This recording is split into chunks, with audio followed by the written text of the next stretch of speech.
Saudara kasih, apakah pernah saya bertanya kepada Anda, gampang gak mengikuti Yesus? Pernah gak saya bertanya gitu? Belum pernah ya? Sekarang jawab. Mudah gak mengikuti Yesus? Atau mengikuti Yesus membuat Anda stres?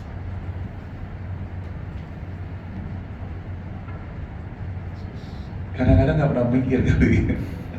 Dalam berpikir, saya berpikir pada saat masa prapaskah itu saya pernah mikir-mikir untuk Yesus. Ini susah sih. Saya ingin bertanya saya ingin survei sebenarnya.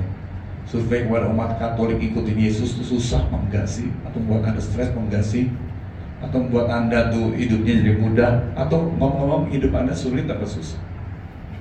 Sulit atau susah? Dua-dua. Ikut Yesus gampang ya. Awalnya saudara mulai gampang ya gitu. Ikut Yesus gampang tapi hidupnya susah. Itu tuh kadang-kadang kita kontradiktif gitu ya.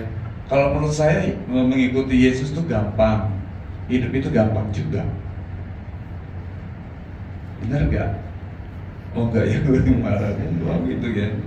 Benar, ngikut Yesus tuh gampang. Biasanya tuh kita tuh tidak percaya dengan Tuhan, artinya kurang kepercayaan kita mungkin ya, itu yang menjadi persoalan. Jadi, apakah Anda benar mengikuti Yesus? Belum tentu.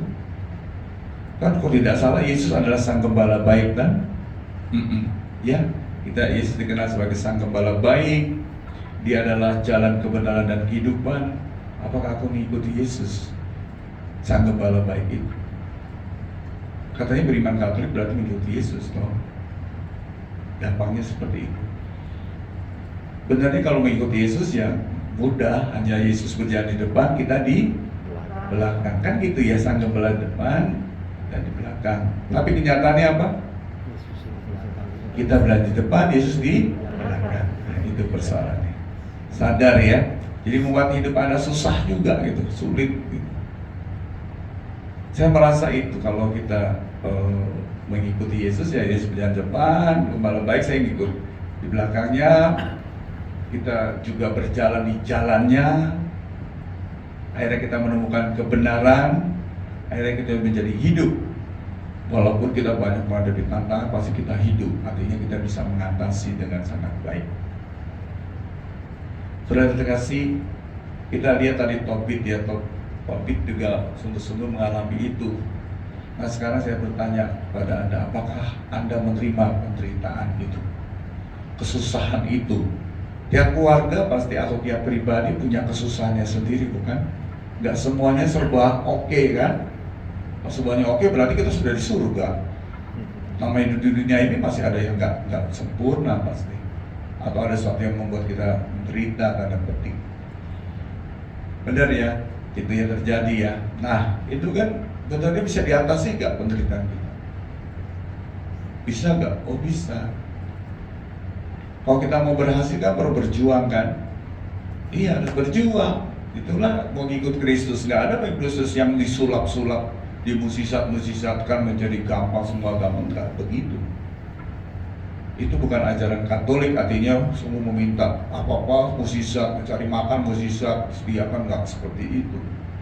Enggak, kita harus berjuang. Anda menjadi orang hebat karena perjuangan, disertai Yesus, diberi inspirasi dan lain sebagainya seperti itu.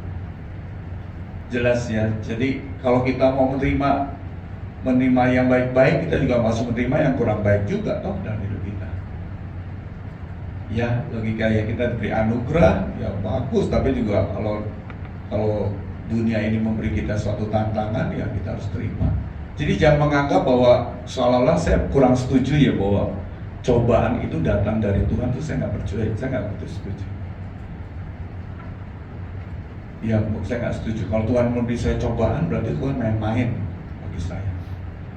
Justru enggak. Cobaan itu, godaan itu datang dari musuh kita dan juga dari dunia ini, atau dari keinginan kita, atau kelalaian manusia dan sebagainya. Misalnya tsunami itu ya datang dari kelalaian manusia, bukan karena Tuhan menghendaki. Sehingga bumi itu tidak seimbang lagi karena keserakan manusia dan lain sebagainya. Anda COVID, bagi Anda apa COVID? Ya, tanda bahwa dunia ini perlu istirahat. Jangan dieksploitasi terus. Kita pun jangan sampai dieksploitasi terus menerus seperti kita gila-gilaan terus kerja terus tanpa istirahat gitu ya kan. Dunia perlu istirahat juga. Jelas ya. Jadi bukan apa-apa dari Tuhan. Anda baca nanti Yohanes bab 9. Mengapa ada orang lahir buta sejak lahir? Dicobaan dari Tuhan, nggak coba-coba. Ya, tapi Tuhan menyertai kita sebagai Sang Gembala baik, sebagai Mesias, sebagai penebus dan juru selamat kita menyertai kita. Dan zaman sekarang kita disertai oleh Roh Kudus itu.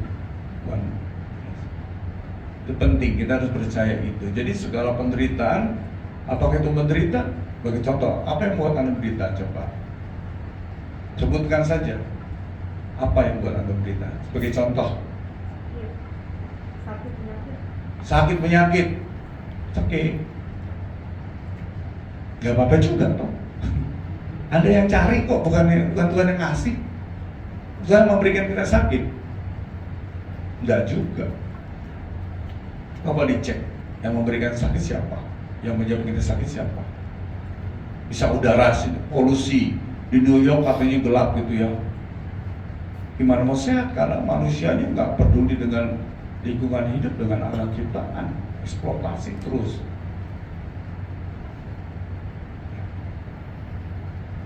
Ya, oke, jangan mudah untuk menyalahkan siapapun. Pokoknya kalau udah dapat itu udah oke lah gitu ya. Dihadapi gitu. Dan Tuhan menyertai kita. Entah diberi kesembuhan, entah diberi apapun ya kita terima. Ya, itu. Ya kalau nanti merefleksikan lebih dalam begitu. Jadi Tuhan nggak pernah main-main sama kita juga. Oh, saya diberi sakit juga. Saya baru nge-lab nih, cek lab. Kolesterol saya naik ya gara-gara saya, bukan gara-gara Tuhan. Jelas. Jangan nyalakan Tuhan, pengendalian diri itu penting ya. Setuju? Dan gampang-gampang nyalain saya, nyalain orang lain, nyalain dokter, nyalain Tuhan apalagi. Udahlah, blegedes. Ya, yang penting kita introspeksi diri dan kita mulai menata diri dengan lebih baik. Kita mulai bertobat. Maka itu pertobatan ya tiap saat kita bertobat, kita nggak semuanya sempurna gitu. Setuju ya Bapak Ibu ya. Jadi menurut saya kalau mengikuti Yesus seperti itu dan kita percaya bahwa dia memberikan terbaik, tapi bagaimana kita memelihara yang terbaik itu dalam hidup kita kan mesti berusaha. Ya, tidak sembarangan kita melalaikan dan sebagainya gitu. Termasuk kesehatan, kesempatan dan sebagainya, atau usaha atau apapun, belajar. Ya kita harus berusaha yang terbaik karena sudah diberi anugerah yang terbaik juga untuk kita. Terima kasih, hari ini kita belajar bagaimana mengikuti Yesus, beriman pada Yesus dengan menurut saya sangat logis gitu. Jangan mengikuti Yesus dengan caranya melankolis gitu ya Bapak. Jadi ribet nanti.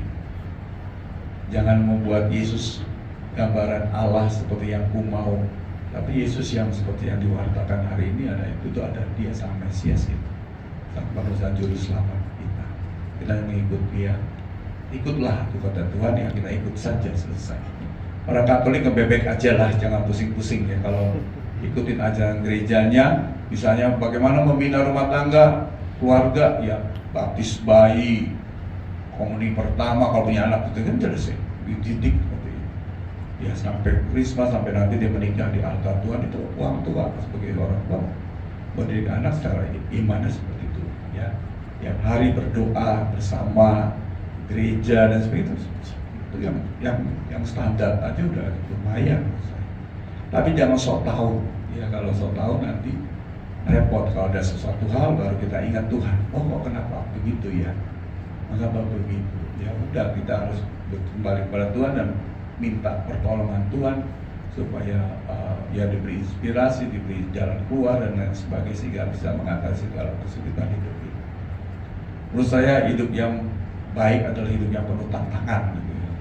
Kalau hidup Anda biasa-biasa aja, capek deh hidup ini, bosan saya ya. Ada bosan nggak? Bosan berarti perlu tantangan. Kalau perlu ya cari sesuatu yang menantang gitu ya. Jangan itu aja menurut saya ya. Jadi hidup kita lively, ya, jadi bergairah dan sebagainya. Itulah hidup dalam Tuhan seperti itu, ikut Tuhan seperti itu, dan akhirnya kita pasti bahagia.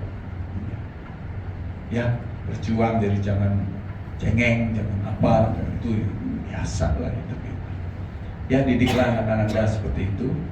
Ya, pokoknya dari yang mustahil dalam Tuhan, dan masih Tuhan memberikan terbaik untuk kita. Yang penting ikuti saja. Kalau ada sedikit ada penderitaan, ada perjuangan, itu biasa. Nggak usah ditangisi. Ya, diperjuangkan malah dan sebagainya. Ya, semoga Anda mengatakan ya jiwanya seperti itu, nggak ada takutnya, nggak ada apanya, pokoknya berani menghadapi hidup ini dan berjuang menghadapi apapun, ya, demi kebenaran dan juga demi kemuliaan nama Tuhan, dan juga pasti kesejahteraan kita dan kebahagiaan kita juga pasti kita perjuangkan. Itu ya teman-teman, Bapak Ibu terkasih, semoga kita ingat Tuhan berjalan di depan, kita berjalan di belakang, ya, jangan Tuhan dibelakangi, maksud saya, ya. Biasanya kita sering belakang, left behind, Tuhan dibiarkan, baru ke depan, baru kita mencari Tuhan. Enggak, kita mau Tuhan depan. Tuhan tolonglah Kau berjalan depanku, memberikan segala apa yang aku butuhkan hidup di dunia ini, bersama keluarga, komunitas, pekerjaan, dan sebagainya, dan dunia ini. Dan Tuhan pasti memberikan yang terbaik untuk kita. Kalau ada sedikit perjuangan, ya nggak apa-apa. Bersama Tuhan kita berjuang. Amin.